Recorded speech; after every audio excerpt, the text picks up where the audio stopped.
پوری انسانیت کو ایک دوسرے کا بھائی اور ایک دوسرے کا بھائی بہن قرار دیا ہے قرآن اسلام میں، لیکن کچھ ایسے ہیں کہ جو خاص ہیں، کچھ ایسے ہیں جو ایک پوری انسانیت آ گئی ہے، لیکن جو خاص آپ کے رشتہ دار ہیں ان کے لیے قرآن مجید نے کیا لفظ استعمال کیا ہے۔ ارشاد ہوتا ہے قرآن مجید میں، اور پھر اپنے گھر سے بڑھ کے پھر یہ پوری کائنات میں بھی یہ قانون لاگو ہو سکتا ہے۔ ارشاد ہوتا ہے قرآن مجید میں، بسم اللہ الرحمن الرحیم، فَاصْلِحُوا بَيْنَ أَخْوَيْكُمْ وَاتَّقُوا اللَّهَ لَعَلَّكُمْ تُرْحَمُونَ، اپنے بھائیوں کے درمیان میں صلح آشتی پیدا کرو، امن و امان پیدا کرو، صلح پیدا کرو۔ یقیناً اس کے بعد ارشاد ہوتا ہے، اور آگاہ ہو جاؤ شاید تمہارے اوپر یوں ہی رحمت الہی نازل ہو جائے۔ یعنی اپنے بھائیوں کے درمیان میں انصاف کرنا، امن پیدا کرنا، صلح و سلامتی کی انہیں دعوت دینا، حقوق کو ادائیگی کی انہیں دعوت دینا اپنے ہی خاندان اور رشتہ داروں کو، تو خدا کا اعلان ہے کہ تمہارے لیے رحمت الہی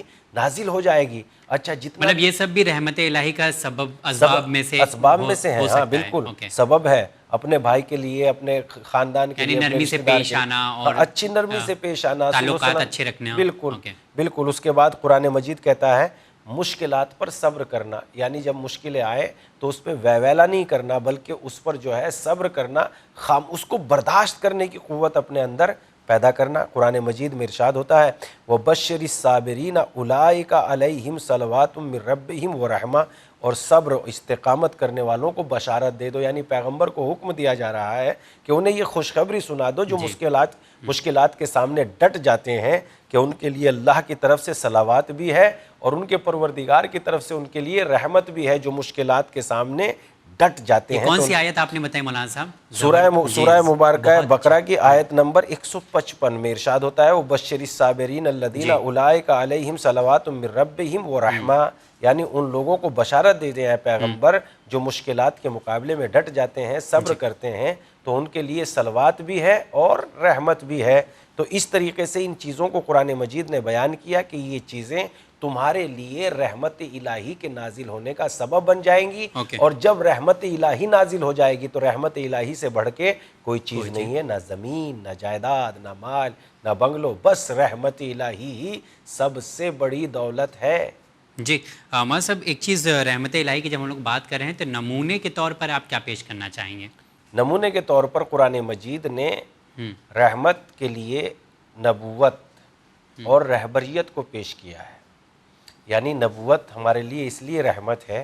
کہ ہمیں صحیح راستے کا نہ انتخاب کا پتہ تھا کہ ہم کون سا صحیح راستہ ہے۔ نبوت نے ہمیں بھٹکی ہوئی انسانیت کو سیدھی راہ دکھائی، اس لیے نبوت کو نمونے کے طور پر کہ رحمت الہی کا نمونہ ہے، جیسا کہ پیغمبر اسلام صلی اللہ علیہ وآلہ وسلم کے لیے اللہ نے یہ ارشاد فرمایا قرآن مجید میں وَمَا أَرْسَلْنَاكَ إِلَّا رَحْمَةً لِّلْعَالَمِينَ، اور اے پیغمبر ہم نے آپ کو عالمین کے لیے رحمت بنا کے بھیجا ہے، یعنی ہمارا پیغمبر ساری کائنات کے لیے رحمت ہے۔ اور اس کے بعد قرآن مجید میں اور بھی ارشاد ہوتا ہے قَالَ يَا قَوْمِ أَرَأَيْتُمْ كُنْتُ عَلَىٰ بَيِّنَةٍ مِّن رَّبِّي وَآتَانِي مِنْهُ رَحْمَةٌ فَمَن يَنصُرُنِي مِنَ اللَّهِ إِنْ عَصَيْتُمْ، انہوں نے کہا، یعنی نبی نے کہا، نبیوں نے کہا، نبوت کے سلسلے میں چونکہ 1,24,000 نبی آئے ہیں، تو اب قرآن یہ کہتا ہے کہ نبیوں نے کہا اے میری قوم مجھے بتاؤ کہ اگر میرے پاس رب کی طرف سے کوئی روشن دلیل موجود ہو اور اس نے اپنی رحمت مجھے بھیج دی ہو تو تم اب اس کی نافرمانی کرو تو کون اس کے مقابلے میں میری مدد کرے گا؟ یعنی پیغمبر کی مدد کرنا، پیغمبر کے بتائے ہوئے راستے پر عمل کرنا، اور خود پیغمبروں کو پروردگار عالم نے رحمتوں کا نمونہ قرار دیا ہے، اور واقعاً رحمتوں کا نمونہ ہے اس لیے کہ بھٹکی ہوئی انسانیت راہ راستہ پر آ جاتی ہے تو سب سے بڑی تو رحمت یہی ہے کہ نفرت نکل جاتی ہے، محبت پیدا ہو جاتی ہے، جہل نکل جاتا ہے، علم آ جاتا ہے، اور اس کے بعد دشمنیاں ختم ہو جاتی ہیں اور محبتیں پیدا ہو جاتی ہیں۔ اسی لیے قرآن مجید میں ایک جگہ ارشاد ہوتا ہے کہ جب ہمارا پیغمبر نہیں آیا تو ان لوگوں کے دل میں اتنی دشمن اور نفرتیں تھی کہ گویا یہ جہنم کے کنارے کھڑے ہوئے تھے، مگر اے پیغمبر ہم نے ان کے دلوں میں محبت پیدا کر دی تو گویا یہ جنت کے باغوں میں سے ایک باغ میں زندگی گزار رہے ہیں۔ سبحان اللہ مولانا صاحب، آپ نے صحیح فرمایا کہ رسول اکرم حضرت محمد مصطفیٰ صلی اللہ علیہ وآلہ وسلم کائنات کے لیے رحمت ہیں، لیکن کیا ایسی بھی کوئی چیز ہے جس سے رحمت دور ہو سکتی ہے یا چھین لی جا سکتی ہے، اس کی طرف بھی آپ اشارہ کرنا چاہیں گے؟ کوئی ایسا کام ہے اگر ہم کر رہے ہیں تو اس کی وجہ سے رحمت الہی ہم سے دور ہو جائے دیکھیے یا ہم بالکل تک نہ پہنچے؟ بالکل، دیکھیے یہ ویسا ہی سوال ہے جیسے مرض کو آپ نے پوچھا ہو کہ مرض کو دور کرنے کا علاج کیا ہے، تو ہم کہیں گے دوائی۔ آپ یہ کہیں گے کہ مرض اور بڑھ جائے اس کا طریقہ کیا ہے، تو ہم کہیں گے دوا کا نہ کرنا۔ کہ ایسا ہی تو جواب ہوا، جی ایسا ہی سوال ہوا۔ ہوں تو اس سلسلے میں جو ہم نے چیزیں آپ کی خدمت میں پیش کی ہے کہ رحمت کن سے بڑھ جاتی ہے اور شامل حال ہو جاتی ہے،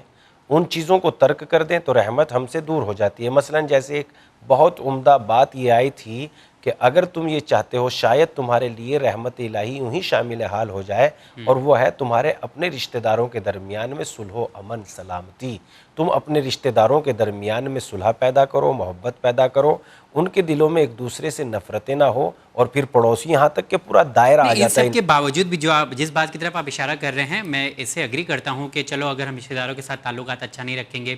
تو رحمت ہم سے دور ہو جائے گی، اور رکھیں گے تو رحمت ہمارے پاس رہے گی۔ لیکن ان سب کے باوجود بھی ہمیں احساس نہیں ہوتا، کیونکہ ہمیں زندگی جو ہم گزار رہے ہیں اس میں تو ایسی کوئی چیز رحمت الہی جیسی اگر ہم دیکھیں تو نہیں نظر آئے گی۔ نہیں، اس کے سلسلے میں یہ ہے مطلب کوئی ایک انسان ہے بہت اچھا ہے، رشتہ داروں سے بہت اچھا تعلقات ہے، پھر بھی وہ انسان ویسا ہی ہے، کوئی ترقی نہیں دکھ رہی ہے، یا مطلب بہت زیادہ فضیلت دیکھنے میں نہیں آ رہی ہے، اور ایک انسان ہے اس کا اور خراب ہے لیکن لوگ اس سے ہی زیادہ جا کے ملتے ہیں اور اس کی بھی سماج میں عزت ہے، تو کیا فرق ہے؟ چشم آپ یہ دیکھیے کہ رحمت الہی کا مطلب یہی نہیں ہے کہ آپ بہت زیادہ مالدار ہو جائیں لیکن آپ کی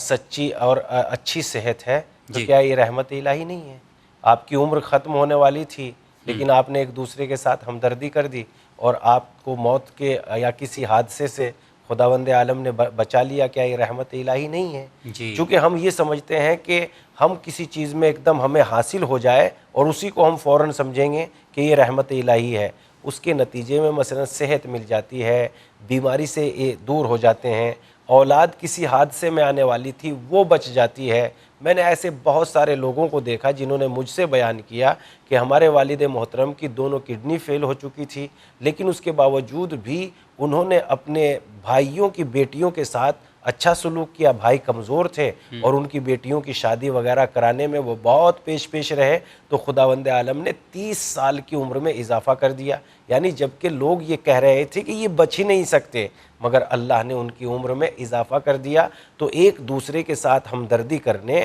اور ان میں مثلا صحت کا اچھا ہو جانا یا عمر میں اضافہ ہو جانا، یہ سب چیزیں رحمت الہی میں ہی شامل ہوں گی۔ مولانا صاحب آپ کا بہت شکریہ ادا کرتا ہوں، وقت ختم ہو چکا ہے۔ جیسا کہ آپ نے رحمت الہی کے اسباب کے بارے میں آج کے پروگرام میں ذکر کیا، ان ساری خوبصورت باتوں کے لیے آپ کا شکریہ ادا کرتے ہیں۔ آپ کا بھی بہت بہت شکریہ۔ تو جی ہاں ناظرین، آپ تمام کو الوداع کہنا چاہوں گا، لیکن وعدہ کرتا ہوں کہ جب اگلے ایپیسوڈ ذکر و فکر میں حاضر ہوں گے، ایک اور ایسا موضوع آپ کے سامنے لے کر حاضر ہوں گے جو آپ کے دل کو چھو جائے گا اور عمل کرنے پر ہم سب کو آمادہ کرے گا انشاءاللہ۔ اسی کے ساتھ کہ آپ دیکھتے رہیں گے چینل ون۔ بہت بہت شکریہ، خدا حافظ۔